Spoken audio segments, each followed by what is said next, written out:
Wanted. Rhode Island Roy, $100 reward. Well, there's a lot of bad characters around here today. I hope I don't run into this one.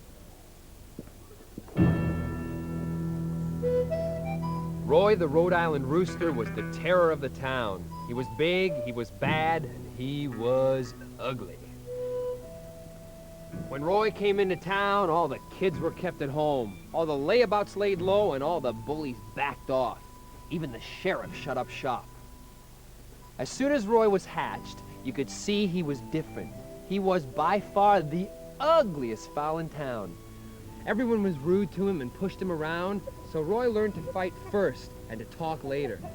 Soon Roy had a reputation. Everyone knew that Roy had killed a couple of cats and damaged a dog. It was said that Roy had headbutted a horse and kidnapped a cow and gunned down a goat. Someone said that Roy had wrestled with a rhino. The stories got worse and worse, so nobody stayed around when Roy came to town.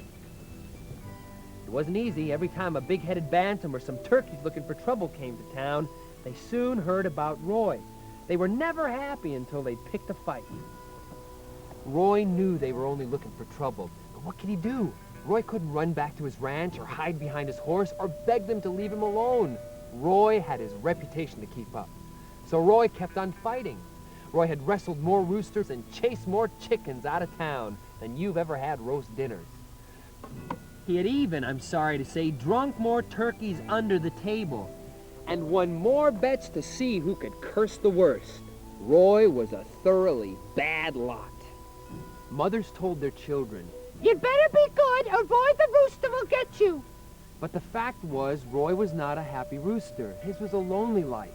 Roy was getting old. He wanted to put up his feet and take off his spurs. He wanted to stop fighting and go fishing. He wanted a quiet life, but he couldn't have it, not with a reputation to keep up. Well, one day, a new family came to town. They were a fine family. They were American Leghorns. There was a father, Louis, and a mother, Lulu, and their son, Larry. They didn't hear about Roy. They didn't know about the roughest rooster in the world. The next time Roy came to town, the streets cleared as usual. All the shops shut and the cafes closed. The whole town disappeared and hid behind its curtains, except for the Leghorns. The Leghorns didn't know what was happening. They were taking their morning walk down the main street when Rhode Island Roy rode in. Roy stopped his horse in the middle of the street. He looked at Mr. Leghorn. He looked at Mrs. Leghorn. And he looked at Larry Leghorn. And all of the Leghorns looked back. They'd never seen anyone so ugly in the whole of their lives. Mr. Leghorn said nothing. He knew trouble when he saw it. Mrs. Leghorn said nothing. She was far too well-mannered. But Larry was only a chick. He saw no reason to be scared. He was too young to have learned about manners. He stared, and he stared, and he stared. Finally, he said, "My, you're ugly. I bet you don't have many friends. I bet you're lonely." Mr. Leghorn gave a gasp. Mrs. Leghorn let out a long sigh. The whole town, peeping round its curtains, held its breath.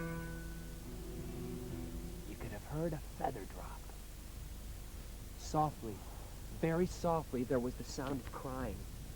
Roy the Rhode Island Rooster was sobbing like a baby. The whole town was shocked. No one had ever seen a grown rooster cry before. "Don't cry, mister. We'll be your friends. Won't we, Ma? Won't we, Pa?" Larry led Roy's horse all the way down the street to his house. Roy, the roughest rooster in the world, took tea with the Leghorns. He played games with Larry until bedtime. Then he read his new friend a bedtime story. It was all about a foolish chicken called Licken who thought the sky had fallen in. From that day on, Roy was a different character. Now he had friends. He could change his ways. Now he could hang up his spurs, put away his pistols, and retire from wrestling. Roy became the most respectable rooster in town. And for the rest of his life, Roy was really happy, which made him a lot less ugly. I guess that shows that even the roughest, toughest bully can change. But you better watch out when the big bad wolf comes knocking at your door. Adios, amigos.